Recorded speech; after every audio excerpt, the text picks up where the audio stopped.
Regarding Srila Prabhupada's request, what if the GBC had faithfully conveyed Srila Prabhupada's request to all the devotees?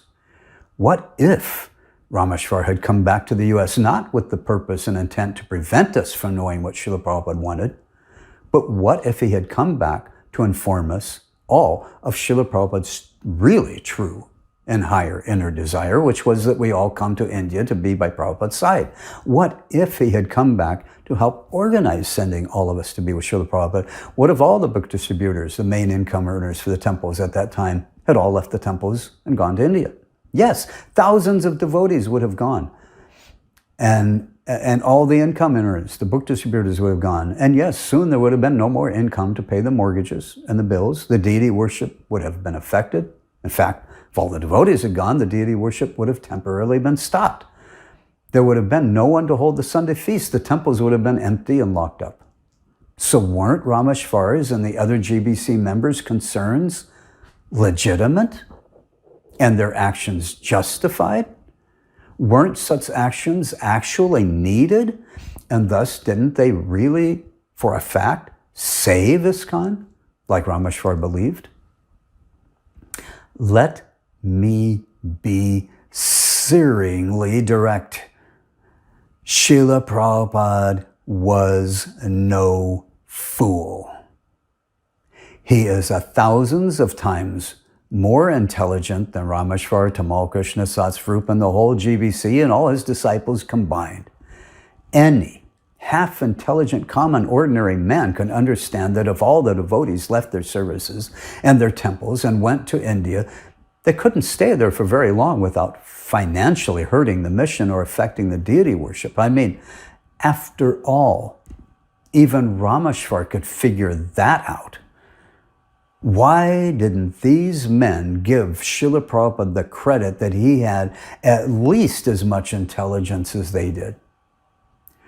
He was just as aware that there were mortgages on the properties and that the devotees who distributed his books brought in the majority of the money needed to pay the temple mortgages and bills. He was fully aware that if everyone left their temples, that the deities would be temporarily inconvenienced and that the income would cease.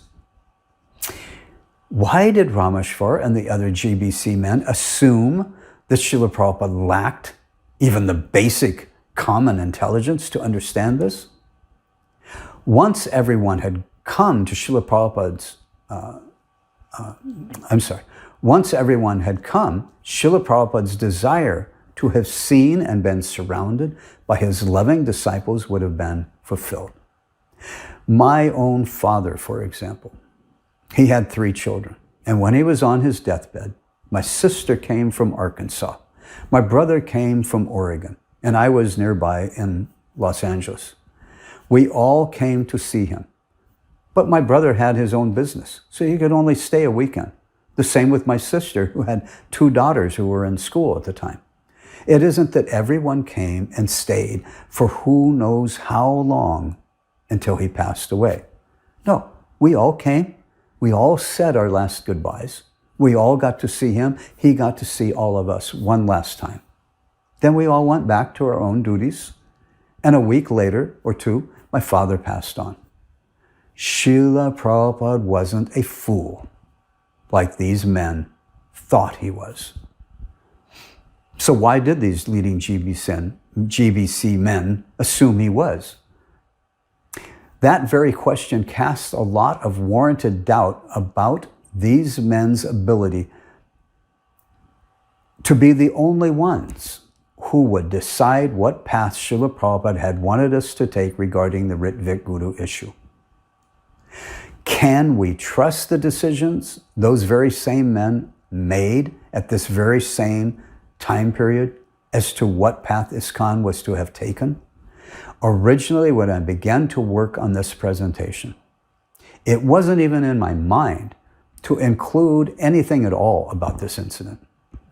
But then as I was writing the script and wound up telling my own story of how I started to research this issue on my own, as you will see later on as I present my story, this incident came to haunt me 20 years later it strongly affected me when I began to study the Ritvik Ross issue 20 years after Prabhupada had left. At first, I just mentioned this incident as to how it had affected me at that time. But then, after I turned to Srila Prabhupada and I begged his mercy to give me the ability to make this his presentation, I wound up totally rewriting the scripts. And when I got to this event, it took time, but as I continued to pray to Srila Prabhupada for his guidance, I slowly realized that this event not only affected me so strongly, but that it also affected His Divine Grace, Srila Prabhupada.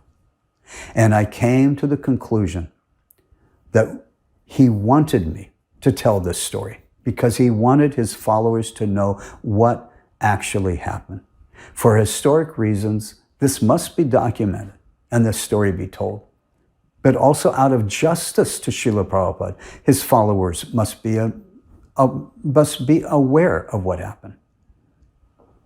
The current GBC need to take the needed action as a GBC body, as a governing body, to admit to the past misdeeds of their own members. The current GBC need to own up to the offenses that were made and publicly apologize to Srila Prabhupada. They need to not only beg for Srila Prabhupada's forgiveness, but also to all of his disciples and followers who were affected by those lies and actions of these GBC members in 1977. I'm going to say more about this later when this issue comes up later on as I'm telling my story. Hare Krishna.